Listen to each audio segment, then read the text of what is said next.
안녕하세요. 눈숑눈숑 역사탐방의 눈숑입니다. 만나서 반갑습니다. 오늘 제가 들려드릴 이야기는 세상에서 가장 사업운이 좋았다고 할 수 있는 놀랍고도 기묘한 삶을 살았던 티모시 덱스터 경에 대한 거랍니다. 옛날 1747년 1월 22일 매사추세츠 주에서 티모시 덱스터가 태어났습니다. 아일랜드에서 이주한 집안에서 태어난 티모시는 아주 가난했고 부모님은 아들을 교육할 만한 여력이 없었으므로 티모시는 8살 이후로는 교육이라는 걸 받아보지 못했죠. 8살이 되었을 때 티모시는 농장에서 일을 하기 시작했고 14살이 되었을 때는 가죽 공방의 조수가 되었습니다. 16살이 되었을 때는 모록한 가죽 공예를 하는 스승 밑에서 장갑이나 부츠 등을 만들었죠. 21살이 되자 이제는 스승님을 떠나 독립할 때가 되었습니다. 스승은 그에게 당시 관습대로 작별 선물로 정장을 사주었고 티모시는 정장을 팔아 $8 20센트를 벌었습니다. 얼마 후 티모시는 찰스타운, 보스턴으로 이주합니다. 그리고 이곳에서 그의 운빨이 작동하기 시작했죠. 가죽업계에서 아는 지인을 통해 알게 된 엘리자베스 프로팅햄을 만난 티모시는 그녀가 4명의 자식을 둔 엄마로 집을 포함해서 모아둔 재산이 좀 있는 데다가 갓 과부가 되었다는 사실을 알고는 엘리자베스를 열심히 꼬셔서 결혼에 꼴이 나였습니다. 그녀의 재산 덕분에 이제는 나름 잘 살게 되긴 했는데 문제는 동네 사람들이 티모시를 끼워주지 않으려고 한다는 데 있었습니다. 부촌의 사람들이 보기에 티모시는 철자도 제대로 모르는 데다가 말 한마디 한마디에서 무식함과 무례가 뚝뚝 흐르는 외부 사람이었던 거죠. 티모시는 이를 눈치채고는 부자들이 하는 것은 자신도 모두 하려고 달려들기 시작했습니다. 가만 지켜보니 동네의 부유한 남자들은 다들 정부에 한 자리씩 차지하고 있었습니다. 그렇다면 우리의 주인공도 빠질 수는 없겠죠? 그는 돈을 들고 정부처에 가서는 자기에게도 한 자리 달라고 무척 쫄랐고요. 결국 그는 사슴 관찰직이라는 직함을 받게 되었습니다. 하지만 19년 전에 이미 보스턴에서는 사슴이 사라졌다는 사실로 미루어 볼 때 그냥 대충 하나 만들어서 던져주는 셈입니다. 아내와 아들 하나, 딸 하나 낳고 뉴베리포트에서 사업을 하던 티모시의 재산은 조금씩 계속 늘어나고 있었습니다. 그러던 중 당시 미국의 대륙회의에서는 대륙달러라는 최초의 종이돈을 만들고 있었습니다.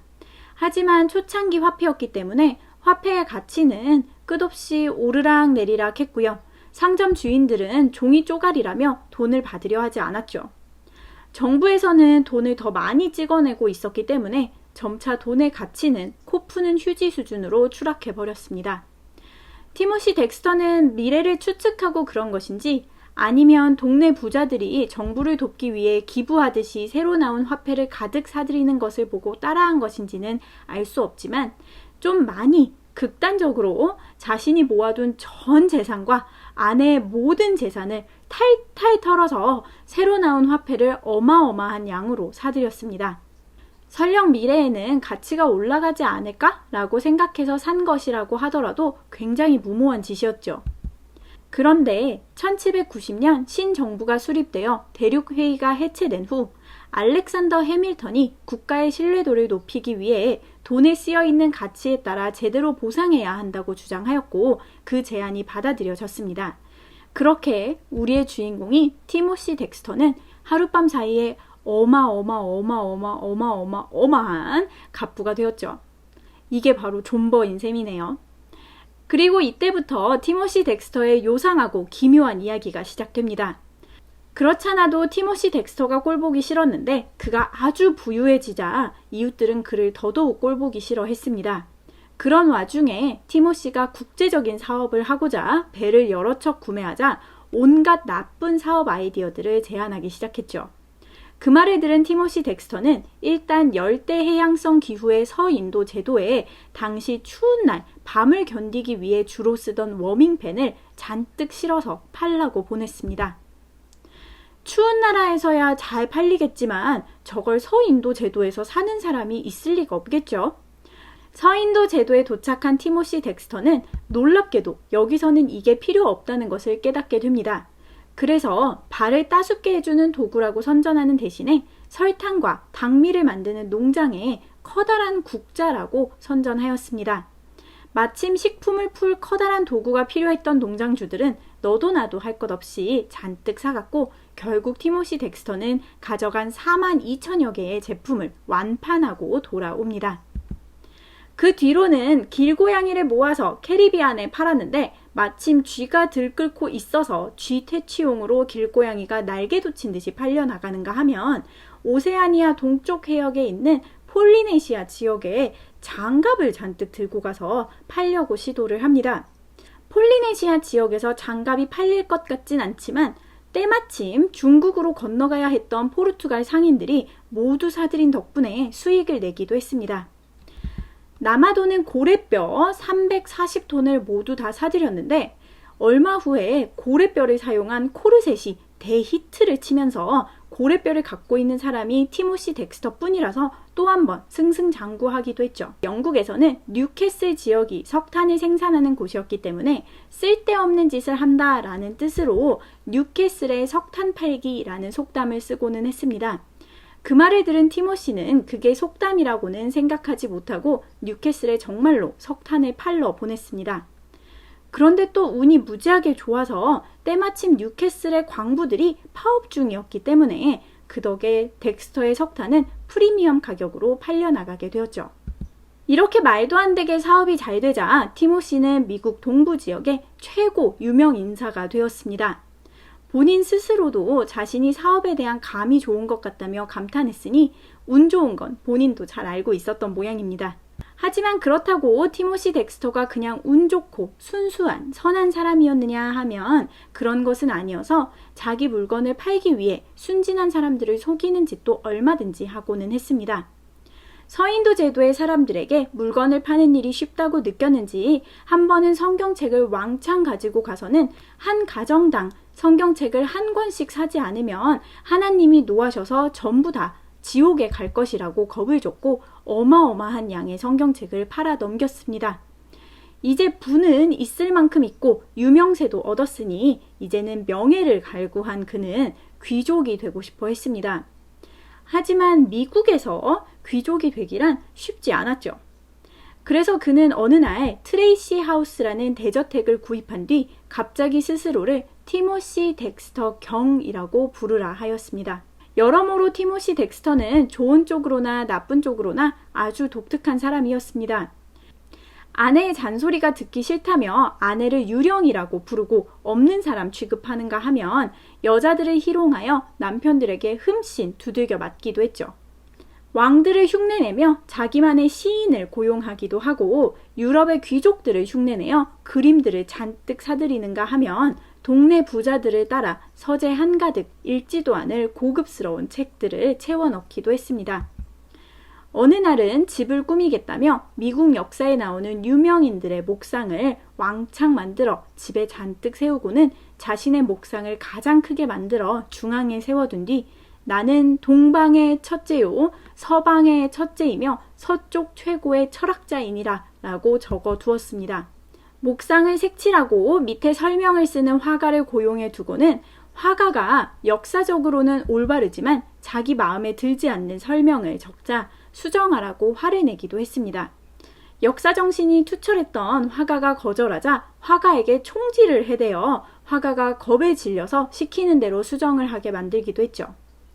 덱스터는 자기만의 책을 출판하기도 했는데 책의 내용은 그야말로 엉망진창이었습니다.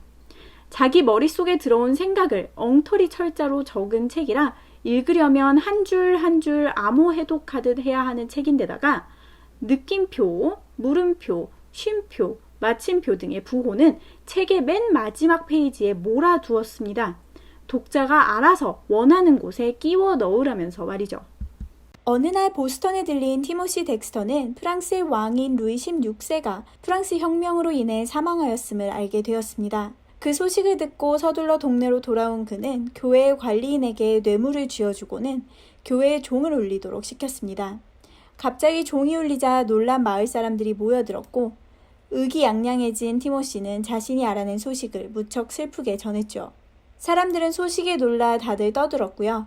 프랑스 왕실을 좋아했던 몇몇 사람들은 그에게 왕을 좋게 말해줘 고맙다고 감사 인사를 했습니다.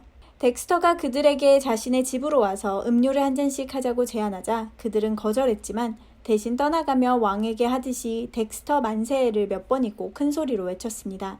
이날은 덱스터 인생에 있어서 가장 행복한 날이었다고 합니다. 받아들여지고 싶은 그의 욕구도 채우고 대중의 관심을 받았기 때문이었죠. 덱스터는 프랑스 왕실을 무척 좋아했기 때문에 그들에게 심지어 자신의 집으로 도망치라고 제안하기도 했습니다.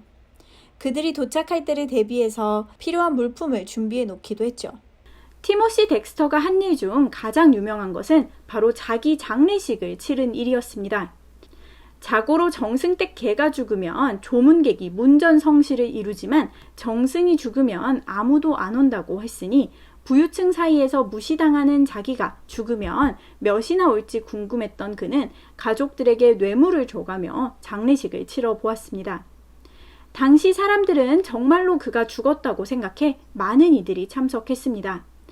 진짜 성직자는 가짜 장례식에 오겠다는 사람이 없어서 가짜로 배우를 세우긴 했지만 멋들어진 묘지에 성가대가 장송곡을 불렀고 최고급 관이 묻히는 동안 사람들은 엄숙하게 서 있었습니다. 장례식이 끝난 뒤 사람들은 최고급 와인과 음식을 대접받았죠. 하지만 그럼에도 불구하고 티모시 덱스터는 만족하지 못했습니다. 왜냐하면 일단 마을이 티모시의 죽음을 슬퍼하며 종을 울리지 않았기 때문이었고요. 두 번째로는 아내가 충분히 슬퍼하지 않았기 때문이었죠. 남편이 멀쩡히 살아있다는 걸 잘 알고 있는 아내가 울지 않았다라고 화를 내며 아내를 폭행하는 소리가 장례식을 마치고 음식을 먹으러 온 사람들에게 들리면서 무슨 일인지 그제야 모두가 알게 되었다고 합니다. 물론 이 이야기에 관해서는 티모시 덱스터를 싫어한 사람이 워낙 많이 있어서 꾸며낸 이야기다라는 설도 존재합니다. 얼마 후 1806년에 티모시 덱스터는 59살의 나이로 세상을 떠났습니다. 죽기 전에 죄책감을 느꼈는지 유산의 대부분은 셋으로 나누어 자식들과 아내에게 골고루 나누어 주었고 남은 부분은 친구와 지인들, 동네의 가난한 이들에게 나누어 주었습니다. 1815년에는 태풍이 몰아쳐 그가 아꼈던 목상들이 바닥을 뒹굴었고 목상들은 경매에 나왔습니다. 덱스터가 하나에 $2,000씩 주고 구매했던 이 목상들은 최고 $5에서 최저 50센트에 팔려 나갔으며 그럼에도 불구하고 팔리지 않은 것은 전부 장작으로 사용되었습니다. 이후 덱스터의 집은 계속해서 주인이 바뀌다가 1988년 페인트를 횃불로 벗겨내려던 업자들에 의해 집이 홀라당 타버렸습니다. 하지만 뉴 잉글랜드 보존협회에는 이 집의 설계도가 남아 있었고 그 덕에 재건축을 하여 현재는 예전 모습 그대로 도서관으로 사용되고 있습니다. 정말 희한하고도 기묘한 삶을 살았던 티모시 덱스터의 이야기 재미있게 보셨나요? 좋아요와 구독 잊지 마시고 다음 시간에 또 만나요. 안녕!